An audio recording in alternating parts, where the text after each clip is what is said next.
the heart of our nation's capital in Washington, D.C., bringing compelling interviews, insightful analysis, taking you beyond the headlines and sound bites into conversations with our nation's leaders and newsmakers, all from a biblical worldview.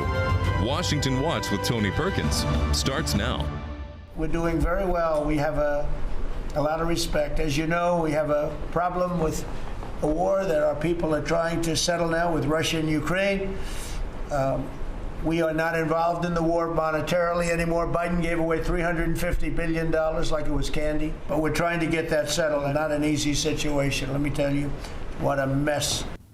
That was President Donald Trump earlier today during a cabinet meeting discussing his efforts to bring an end to the war between Russia and Ukraine. Welcome to this December 2nd edition of Washington Watch. I'm your host, Tony Perkins. Good to be back, and thanks for joining us. Well, coming up, the Supreme Court heard oral arguments today in a significant case involving a Christian pro-life nonprofit in New Jersey. First Choice Women's Resource Centers is pushing back against the state's attempt to access its donor records. Caleb Dalton, senior counsel with Alliance Defending Freedom, the organization that represented First Choice, will join us later to explain what's at stake. Plus, Congressman Scott Perry of Pennsylvania will share his perspective on renewed efforts to negotiate peace in Ukraine.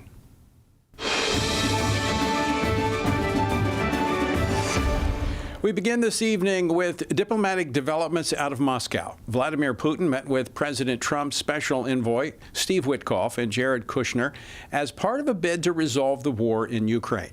The meeting took place just hours after Putin expressed a stark warning to Europe, declaring that Russia is prepared for war if necessary. Joining me now is Washington Stand reporter Casey Harper, who has been following today's main stories. Casey, Vladimir Putin does not sound like a man ready for peace. Where do things stand after today's talks? Any progress being made? Yeah, thanks, Tony. I think you're not the only one who has that assessment of Vladimir Putin. But this meeting inside the Kremlin, it brought Steve Witkoff and Jared Kushner face to face with Putin himself, as the U.S. is trying again to push for an end to the war. Now, this all comes after leaked American proposals sparked a lot of fear and concern in Europe and Ukraine, with some saying that the American proposal, it leaned too much toward what Moscow wants. European leaders, then they pushed out their own counter plan pretty quickly, and then Putin shot back, accusing them of trying to block the U.S.-led peace efforts. Putin also issued a pretty sharp and troubling warning that Europe shouldn't risk a military conflict. Here's what Secretary of State Marco Rubio said today at that White House cabinet meeting. Steve Witkoff is in Moscow trying to find a way to end this war, to save lives of 9,000 people, Mr. President, as you want to know, are dying every week. More people are dying a week in that war than have died in the entirety of the U.S.'s involvement in Afghanistan or Iraq. Just think about that, how bloody and destructive it is. The Trump administration says they're simply trying to be realistic in ending this war, but Ukraine's arguing that nothing can be decided behind their back. But Tony, as these heavy casualties mount, Russia gains ground and issues more threats, there's a lot of pressure to see whether diplomacy can actually work this time. Well, we'll explore that a little bit later. Thank you, Casey. I'm going to switch gears now to an important issue here at home. And that is, should a pro-life ministry be forced to hand over its private donor information? Now, that question was once again front and center at the Supreme Court today. Casey, what's the update on that case? Yeah, that's right, Tony. So at the U.S. Supreme Court today, First Choice Women's Resource Centers, which is a Christian pro-life nonprofit organization that helps families all over New Jersey, they asked the Supreme Court to protect their right to challenge what they're calling this unconstitutional subpoena from the state attorney general. Here to explain, here's Erin Hawley. She's an attorney for First Choice Women's Resource Centers. First Choice's associational interests were harmed the moment it received a coercive subpoena demanding donor names on pain of contempt. This is true irrespective of whether the subpoena is non-self-executing, for even an unenforceable threat may chill First Amendment freedoms. This subpoena, Tony, it sought years of private documents and the identities of First Choice's donors, which critics, of course, say can amount to donor intimidation. Now, the ministry says it's actually being targeted for living out its Christian mission to support and help mothers and babies. The Supreme Court will now decide whether First Choice can bring its constitutional claims directly in a federal court. Meanwhile, on a related issue, a federal appeals court has ruled that 3 New York pro-life pregnancy centers may continue sharing information about their abortion pill reversal while their lawsuit moves forward. So these centers, which are supported by the Alliance Defending Freedom, argue that women should be free to hear about using progesterone, which can reverse the abortion pill. And New York Attorney General, who's a Democrat, Letitia James, no stranger to the limelight these days, she's suing the groups, and she claims that the information is misleading. But for now, the court has sided with the pregnancy centers and saying their speech is protected by the First Amendment. Tony. You know, Casey, that previous case you talked about out of New Jersey, it reminds me of the scripture, there's nothing new under the sun. Right. It was just a few years ago that California tried the very same thing. So it'll be interesting to explore that with ADF's attorney a little bit later. Let's talk about another issue. Voters in the 7th Congressional District are voting in a special election today to fill the vacancy left by Mark Green, who resigned earlier this year. A lot of eyes are watching that. Yeah, Tony, they are. I mean, it could affect the GOP's slim majority in the House of Representatives, which is one reason to watch it, but it's also a potential bellwether for the future. So Republican Matt Van Epps, he is the favorite. There's no question about it. He's got the endorsement of President Trump and the outgoing Congressman Mark Green. His opponent, on the other hand, is Democrat Afton Benn. The district, as I said, it leans Republican, but a new poll has shown the race might be a little tighter than expected and tighter than Republicans are comfortable with, which makes turnout very important. And of course, as I said, it's really important for that narrow House majority. Casey, one more topic I want to go to very quickly, and that is Sudan. What's happening in Sudan? Yeah, well, in Port Sudan, 2 of the country's oldest Christian churches were vandalized with, and get this, Islamic graffiti. This happened in a busy central areas near police stations, but that didn't seem to deter it. The church members, they covered the markings to avoid the tension, but community members say this is just raising more fears as across Sudan, the humanitarian crisis is worsening. We have 30 million refugees in need of aid in nearby country of Chad who are facing food shortages, all against the backdrop of President Trump saying he might intervene to stop the conflict. Tony. All right, Casey, thanks so much. Hey, by the way, folks, it's Giving Tuesday, and today you have an opportunity to give a gift that makes twice the impact in the year ahead.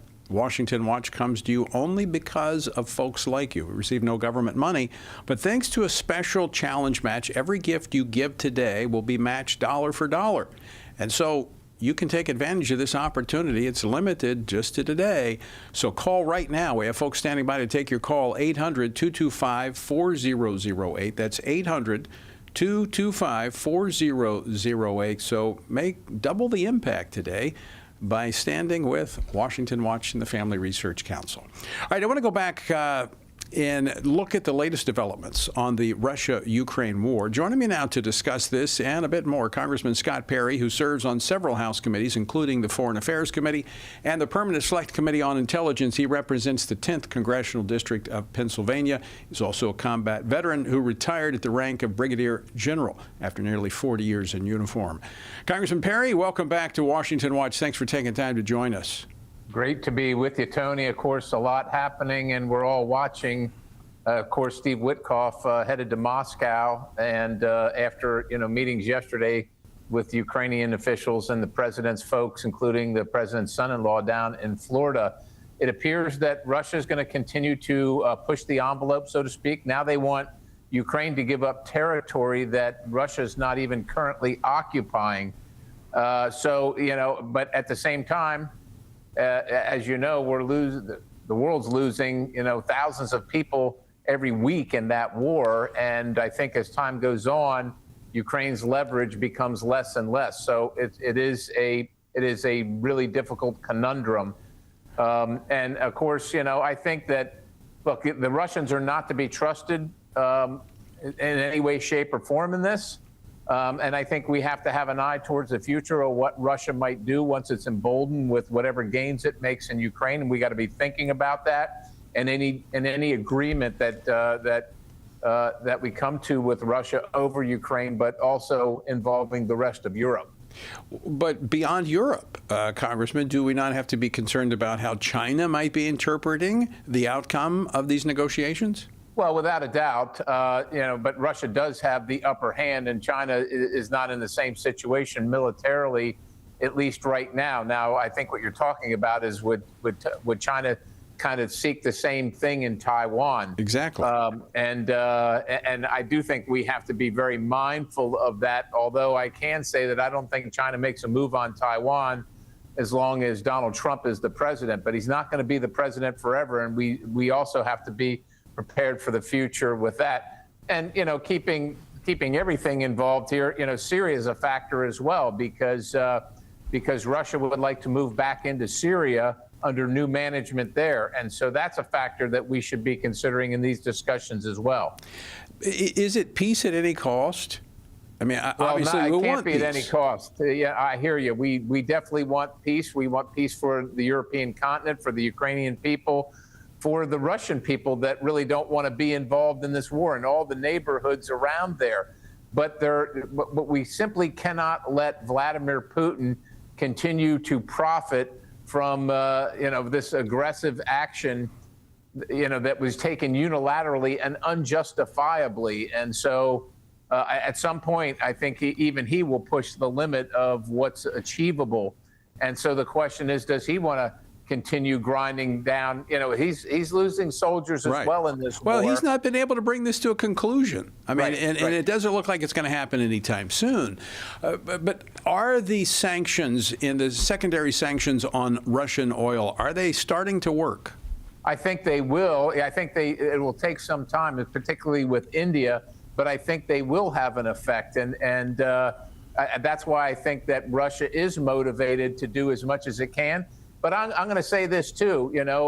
During the Biden administration, they were encouraging people or other countries to buy Russian oil. At the same time, they were funding the war with American tax dollars. So Russia, look, they look at American policy, and I imagine they shake their head sometimes, and they think, if we can just wait this out, we'll get new management there and get away with whatever we want to. And Congressman, there's a history of that. Congressman Perry, that is an excellent point. And it's something that Americans need to ponder very seriously. I've encountered that back when I was chairman of the U.S. Commission on International Religious Freedom. I'd go to some of these bad actors, and they'd say, well, so that's you've prioritized religious freedom now, but we'll wait 4 years. And our elections have been swinging back and forth. In fact, Scripture talks about that as a nation that has many princes. It's unstable. And a part of this goes back to the spiritual and the moral foundation of our nation, and that's where each and every American comes into play.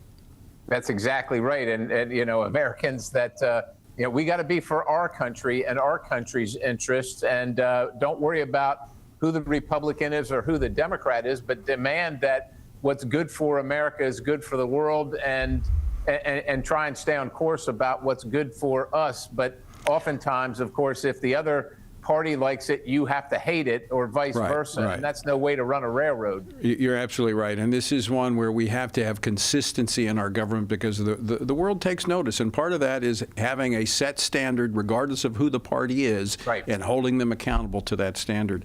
Congressman, we're out of time, but it's always great to see you. Thanks so much for taking time to join us this afternoon.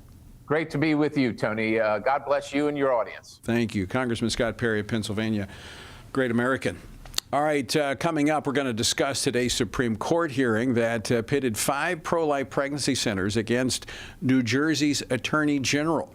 As I mentioned earlier, there's nothing new under the sun. The Attorney General, former Attorney General of California, who happened to also be the Vice President of the United States with Joe Biden, tried the same thing, went all the way to the Supreme Court. Don't go away. We're back after this. In times like these, we need something solid to stand on. That's why I'm inviting you to join me on January the 1st for Stand on the Word, a daily journey through the entire Bible. Each day, we'll read God's Word together, discuss how to apply His truths to our lives. 15 minutes that can transform your year. Join me and thousands of others as we stand strong by standing on the Word of God. Text Bible to 67742. That's Bible to 67742. How should Christians think about the thorny issues shaping our culture? How should Christians address deceitful ideas like transgenderism, critical theory, or assisted suicide? How can Christians navigate raising children in a broken culture, the war on gender roles, or rebuilding our once great nation? Outstanding is a podcast from the Washington Stand dedicated to these critical conversations. Outstanding seeks to tear down what our corrupt culture lifts up with an aim to take every thought and every idea captive to the obedience of Christ. Whether policies or partisan politics, whether conflict in America or conflict abroad, join us and our guests as we examine the headlines through the lens of Scripture and explore how Christians can faithfully exalt Christ in all of life. Follow Outstanding on your favorite podcast app and look for new episodes each week. What is God's role in government? What does the separation of church and state really mean? And how does morality shape a nation? President John Adams said our Constitution was made only for a moral and religious people. It is wholly inadequate to the government of any other. Join Family Research Council for God and Government, a powerful series that explores the connection between biblical principles and the American government, equipping you with truth to engage in today's most pressing debates. We'll uncover the foundations of our nation's history and why it's relevant for today. Join us to defend God's plan for government, because faith and freedom were never meant to be separate. You can view the course at prayvotestand.org/God and Government or on the Stand Firm app. Are you looking for a meaningful gift to share this Christmas? Family Research Council has you covered. Check out the Stand on the Word official store for gear and gifts that are thoughtfully designed to help you wear, share, and stand boldly on Scripture. Check out our Christmas bundle for a $25 discount. Visit frc.org/Bible store or text STORE to 67742. That's STORE to 67742. All right, welcome back to Washington Watch. I want to thank Jody Heiss for filling in for me last week as I was out. It's always good to be back in the chair, but it's always good to take time away. I want to go back to a verse I was referencing with Congressman Perry, Proverbs 28:2. Because of the transgression of a land, many are its princes, meaning that there's instability. And that's what we're seeing when we go from kind of one side to the other, back and forth. There was kind of more stability. I mean, we didn't have such a change every time. And the world can't, I mean, they don't know what to expect from America, nor do we as American citizens. All right, as I mentioned, it's Giving Tuesday, and today you have an opportunity to give a gift that can make twice the impact in the year ahead. And thanks to a special challenge match, every gift you give today is matched dollar for dollar. Your $50 becomes $100, your $250, $500. We have folks standing by to take your phone call, so just give them a call. They're standing there waiting. They're waiting. 800-225-4008. That's 800-225-4008. As I mentioned, Washington Watch is funded completely and totally by individuals like you across the nation that want information and news from a biblical perspective from here in our nation's capital. We're unique. We're probably the only one here. I think we are the only one here in our nation's capital reporting what's happening from a biblical perspective. All right, speaking of that, earlier today, the U.S. Supreme Court heard oral arguments in a case of 5 pro-life pregnancy centers that are challenging what they say was an unconstitutional investigation by New Jersey's Attorney General.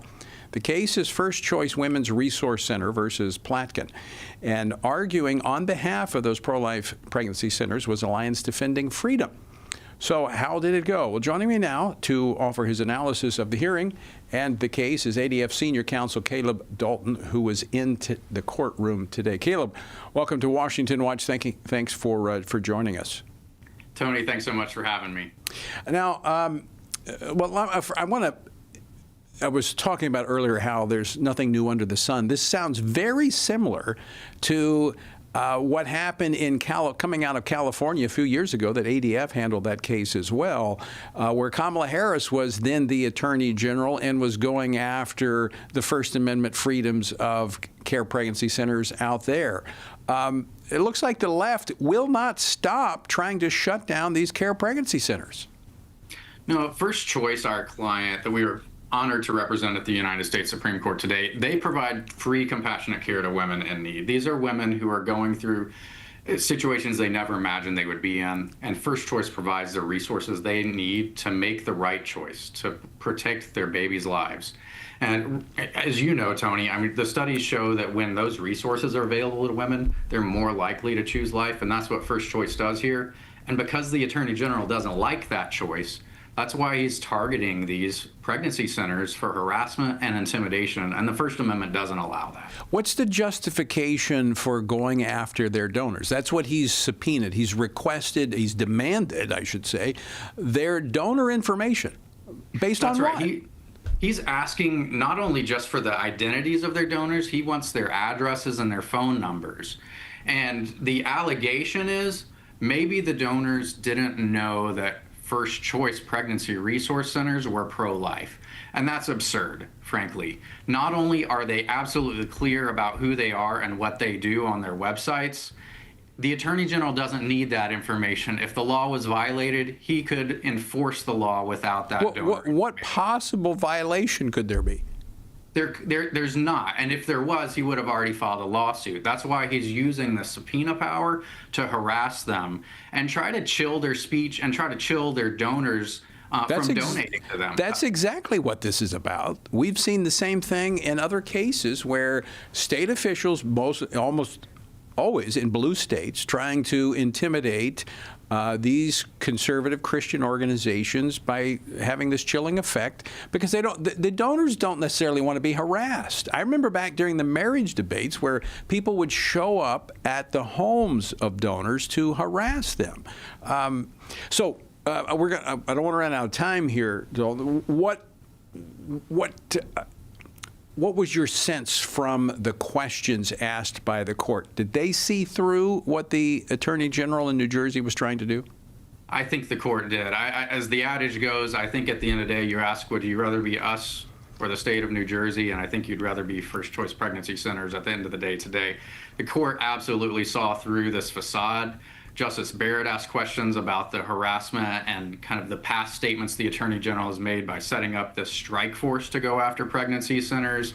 And Justice Thomas asked the New Jersey Attorney General's attorney, were there ever any complaints that triggered this investigation? And the answer was no. There was nothing that justified this other than the Attorney General's ideological opposition to First Choice. So Caleb, did anybody ask him if he had anything better to do than harass an organization that was helping out women in crisis pregnancies? That's a great question. He should have better things to do because First Choice deserves his support, not his harassment.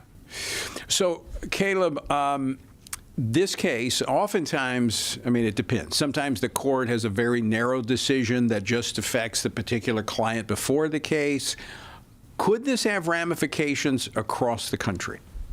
I think the biggest ramification of this case is whether or not nonprofits will be able to vindicate their rights in a federal court if they face political harassment by a hostile attorney general. And this is across the board.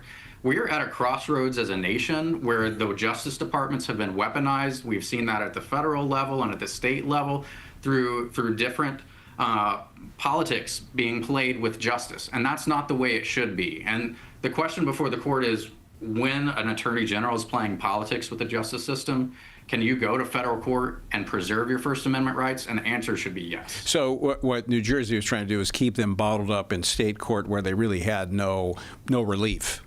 That's right. And that's not how the First Amendment or the federal statutes that authorize you to protect your First Amendment rights, that's not how they work. So we expect a decision on this at the end of the court's term? By June at the latest, but it could come earlier. This isn't a decision, I think, that should take the court very long to write. So it's possible we see an earlier decision, but certainly by the end of June next year. All right, Caleb. Again, we appreciate Alliance Defending Freedom and the great work that you guys do across the board defending our first freedom. Thanks for joining us. Thanks, Tony.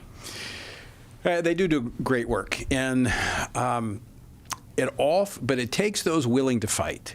And those organizations that their rights are being violated. And sometimes many want to just go silent because they don't want the trouble. And that individuals, conservative business owners, we got to stand up and fight for our freedoms. Paul did it. Paul exercised his right as a Roman citizen. And I'm grateful for groups like Alliance Defending Freedom that are out there helping Americans defend their fundamental rights. All right, don't go away because we have more Washington Watch straight ahead.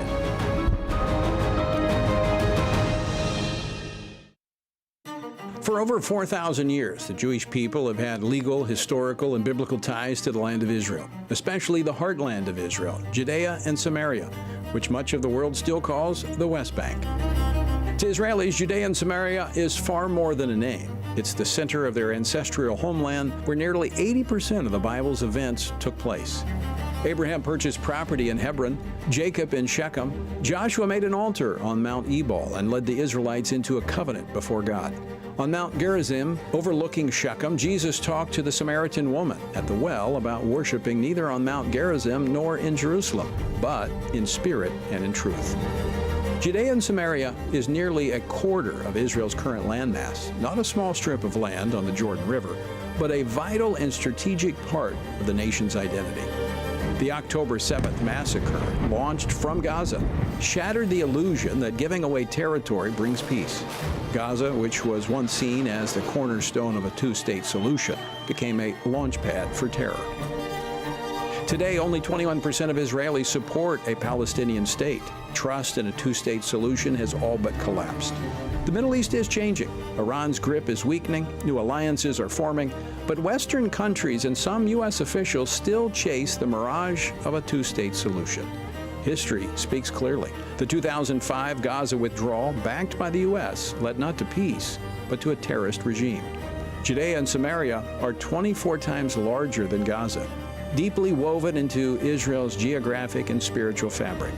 To surrender them would not bring peace. It would invite conflict and existential danger.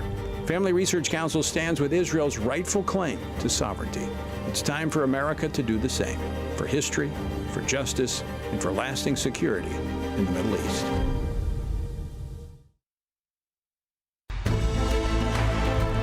All right, welcome back to Washington Watch. As I mentioned, it's Giving Tuesday, and we have team members standing by right now to take your phone call if you'd like to partner with the Family Research Council to make sure Washington Watch stays on the airwaves across the country. Give us a call, 800-225-4008. That's 800-225-4008. And today only, we have a generous match so that your contribution can be doubled.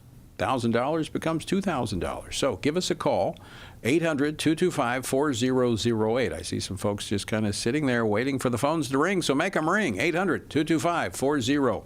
All right, War Department Secretary Pete Hegseth made clear today that U.S. military's operations against narco-terrorists have only just begun. And this is despite the recent bombshell report alleging that he ordered the killing of survivors of a boat strike back in September. Now, that's been walked back a little bit, but how fine of a line is the War Department walking? Joining me now to discuss this by phone is Andy McCarthy, Senior Fellow at National Review Institute and former Assistant U.S. Attorney for the Southern District of New York. Andy, welcome back to Washington Watch. Thanks for joining us. Tony, thanks for having me. You know, I want to get your take on this. I've been reading your pieces, and of course, there's been a little change in the narrative surrounding this. The Trump administration yesterday defended the legality of the September 2nd attack on the boat in the Caribbean.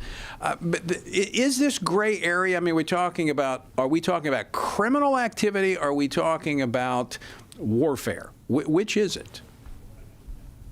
Well, I think you mean the specific strike or the how the administration. I mean, when we're talking about narco-terrorism, we're talking about drugs being brought into the country. Is this? I mean, we've had the war on drugs going on. I remember, Bill Bennett was the drug czar, and we had all kinds of operations going against drug running.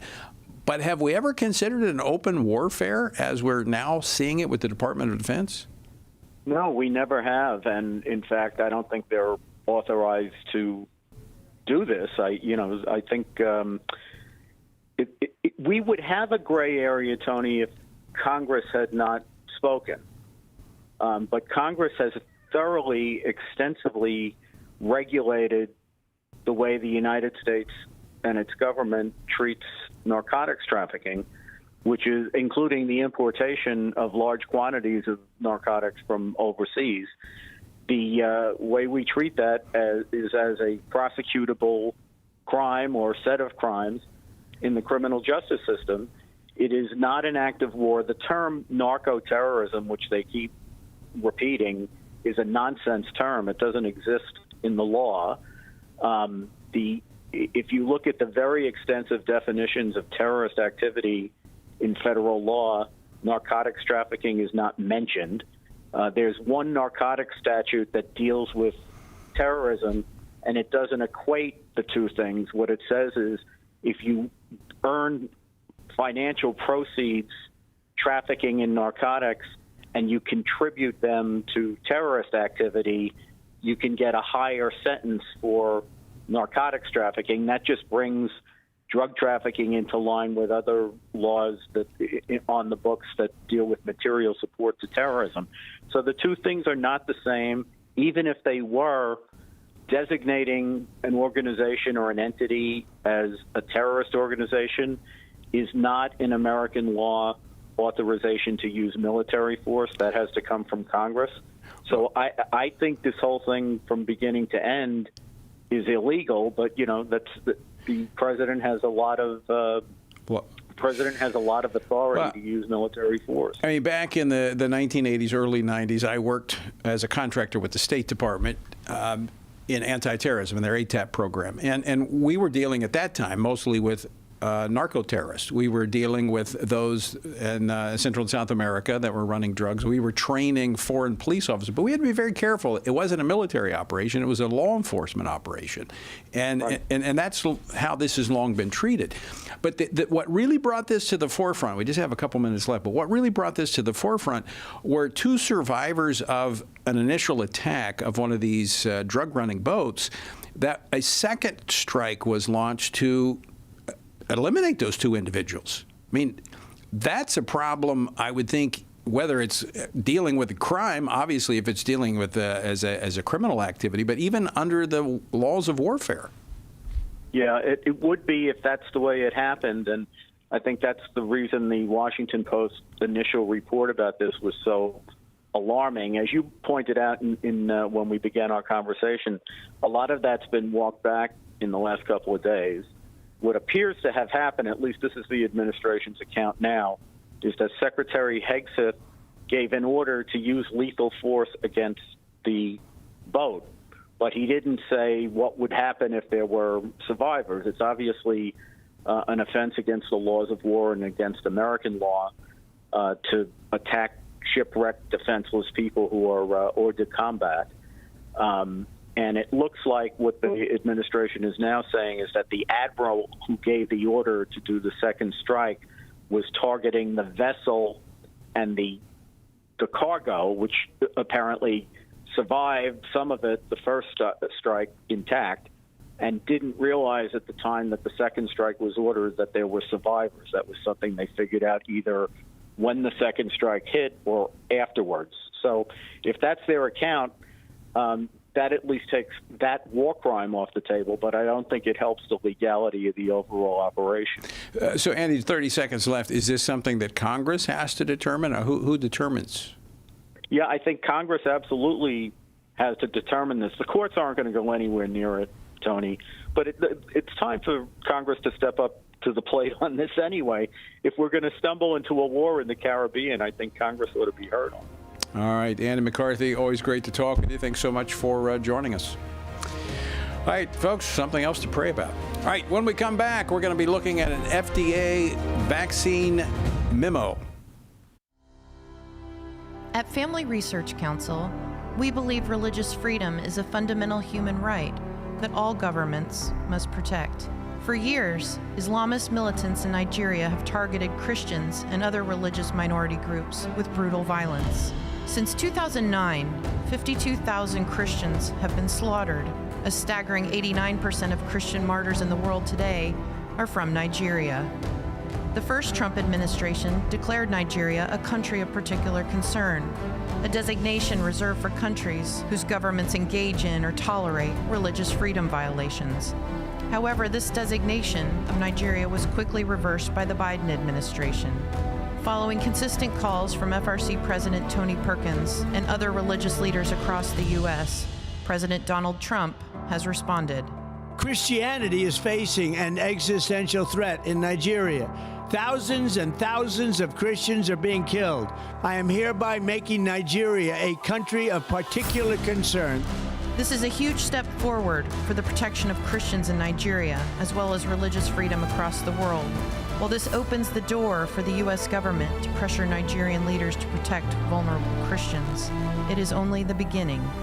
We must continue to pray diligently, work strategically, and stand firm for the protection of religious liberty across the globe.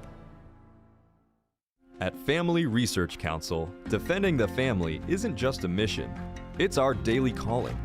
Every team member at FRC uses their God-given talents to stand for biblical truth, protect life, and uphold religious freedom.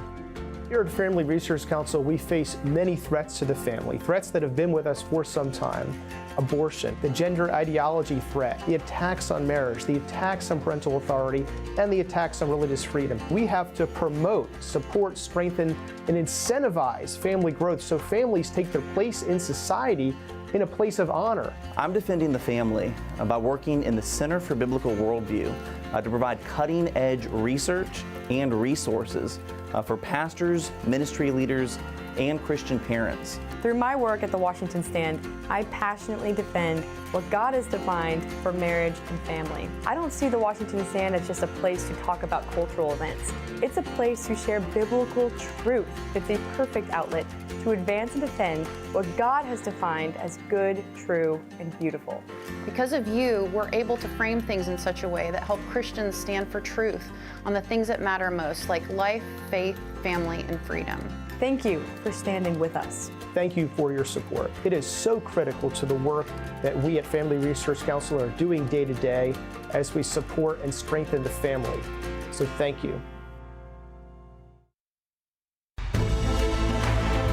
All right, this is Washington Watch, and it's Monday. No, it's Tuesday. It's Tuesday because it's Giving Tuesday. That's right. It's Giving Tuesday. And today you have the opportunity to give a gift that makes twice the impact thanks to a special challenge match. Every gift you give today will be matched dollar for dollar. So we've got folks, team members, standing by to take your call. This is today only because it's Giving Tuesday. All right, 800-225-4008. That's 800-225-4008. So stand with us to make sure that Washington Watch continues on the airwaves all across America. Our word for today comes from Hebrews chapter 10. Therefore, brethren, having boldness to enter the holiest by the blood of Jesus, by a new and living way, which he consecrated for us through the veil, that is his flesh, and having a high priest over the house of God, let us draw near with a true heart in full assurance of faith, having our hearts sprinkled from an evil conscience and our bodies washed with pure water. Let us hold fast the confession of our hope without wavering, for he who promised is faithful. So how do we hold fast and not waver? Well, verse 24 tells us, and let us consider one another in order to stir up love and good works, not forsaking the assembly of ourselves together, as is the manner of some, but exhorting one another, and so much more as you see the day approaching. We need to be in the Word, we need to be in prayer, and in community with other believers, all of which are vital to the Christian walk, especially as we see the day of the Lord's return drawing closer.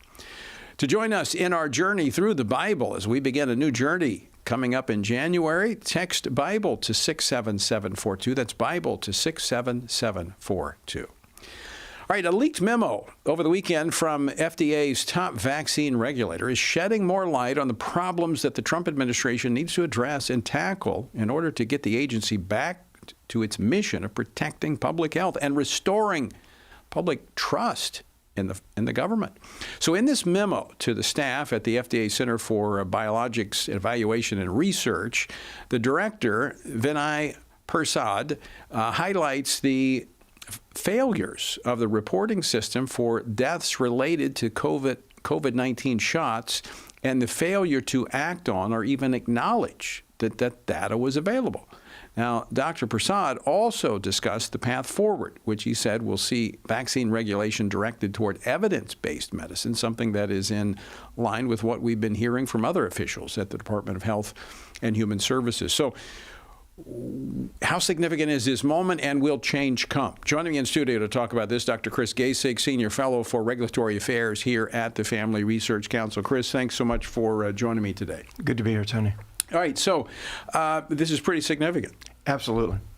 We've had Dr. Robert Malone on the program a few times, and he, in a couple of posts, Substack columns, one of them he said was that he was just flabbergasted. He never thought in his lifetime he would see a document like this that was reviewing all of the problems in the vaccine space. And we have children who were forced to get this vaccine, and they died.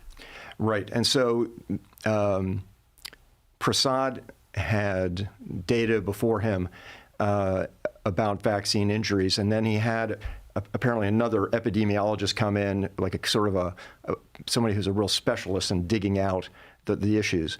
They've so far in this sample of the adverse event reports, they found 10 deaths that they consider to be likely caused by the vaccine. Okay, so in children. So we back during COVID, when this program was on talking about this, in fact, we got flagged for raising this issue about children being forced to get the vaccine who were healthy, who didn't need it. In fact, it's better sometimes for children to get these things because they build up a immunity to it, especially if they're healthy, if they don't have any other morbidities. So that's one issue that wasn't considered in this process. But then there was not a systematic reporting of these adverse effects. Well, and so let me go back to your first point, which is you're absolutely correct. And this is sort of the guts of it. There was a huge controversy at the time about, look, maybe give the vaccine to the people who are at risk. If you're over 65, right, and people who have be careful, careful how old. and people with certain kinds of characteristics. Well, I mean, they had conditions. other secondary effects that could be, made worse by COVID. Sure. But they knew that this population of children it was very, very low probability that anything would happen to them. And so this was a very touchy issue. And what Prasad... But that wasn't even considered in the protocols. Right. And it was, in fact, he lays this out in such a way that it's scathing. The document is in sort of... He says, why did the commissioner himself, this is Makary, have to come up with this information and get it to you before we found out that these 10 deaths had occurred. In other words, the staff itself had not been doing the work it should have been doing. So this information was available to them? Yes. And they just didn't, they didn't report on it, they didn't release it? They didn't analyze it properly, they didn't, whether it was either corruption or dishonesty or ideological blindness, they didn't do the digging and the work that was necessary. And Prasad and Makary, I think, had actually studied this outside, before they came into office, and they went right there. And so they are not going to lose this argument, by the way, the two of them, because this is the strongest case. And they have been they picked a very careful place. They have somebody working on it who was very methodical, and they've done a very smart thing here. So in part, what they're talking about in terms of going forward is reorient vaccine regulations toward evidence-based medicine, not speculative. Require randomized clinical trials measuring real-world outcomes, again, before they put these things into wide application. What about the reporting of these adverse effects? Well, right. I mean, one of the things that's a problem is you need better reporting. And this is a problem that we have with drugs and with vaccines. But remember, some of the things that they did in the whole process with the FDA is that, with the COVID vaccines, is that you always have a control group, right? But they wiped out the control groups because they said it was unethical to keep a control group when you have a vaccine that works. But this is not kosher, because if you don't have a control group, you can't tell these. Well, it's not good science. It's not good science, but it's a trick that the FDA has allowed to be played over and over and over again. And I think it's dishonest, and it's meant to cover up the evidence of bad things. What do you think will be the outcome of this report? I think it's going to change a lot. The report itself, the 6-page letter, is basically a memo, a signpost of where they're going, and they are going to be aggressively going in a direction that is very powerful, science-based. They're going to sweep away all these sort of ideological presuppositions. And I think the FDA itself is in a mood, and this is why I think this is an important topic for other things like mifepristone, which we're going to talk about in a moment. And in other words, they're starting to look at a lot of preconceptions and a lot of problems that have occurred because you couldn't challenge the orthodoxies inside these various stovepipes at the FDA. So Chris, we're going to talk about the mifepristone here in a moment with our next guest. But in order to cement change, because you get another. I was just talking earlier with Scott Perry about how our government's going back and forth with its policies based on elections. You have to put certain things in place. One of the things I think is needed is a systematic reporting mechanism so that we're looking across the board at, as you mentioned, not just vaccines but drugs. In mifepristone, we're looking at the adverse effects in a very systematic way, and the reporting is systematic so that we can evaluate the effectiveness. I agree completely, and this is one of the things I think Dr. Altman is going to talk about is, the criteria that can be used to evaluate adverse events on the drug side, and that there really isn't a proper criteria. But I won't go into that. But let me just say that. What's clear is that Makary and Prasad on the vaccine side are just. It's almost like they're just throwing out all of the sacred cows, and they're just going to start. And what we need to do is urge them and give them applause, but say let's do this on the drug side and let's go back and look at what was going on. It's the only thing that will restore any type of confidence in our public health system. Right, and it's going to be a tough fight. I mean, for these, but I don't trust them. Right. No, I mean, and they destroyed the trust. CDC did, NIH did, and but the only way I don't think they realize that the only people who would help them get it back are people like Secretary Kennedy and Prasad and Makary, because they're fighting this memo tooth and nail from what I can tell. I know. I've seen the reports on that. Chris Kasich, thanks so much for joining us. You're welcome. All right. I want to unpack more on the issue of the FDA and focus on its collection and handling of data related to the abortion drug, because this factors into this. It's basically the same structure that we've looked at on the vaccine, lack of systematic reporting, that we've seen with the mifepristone, the abortion drug. And with me to discuss this, Dr. Kathy Altman, a retired board-certified OBGYN who has done extensive research into what is known about deaths and adverse events following use of the abortion drug.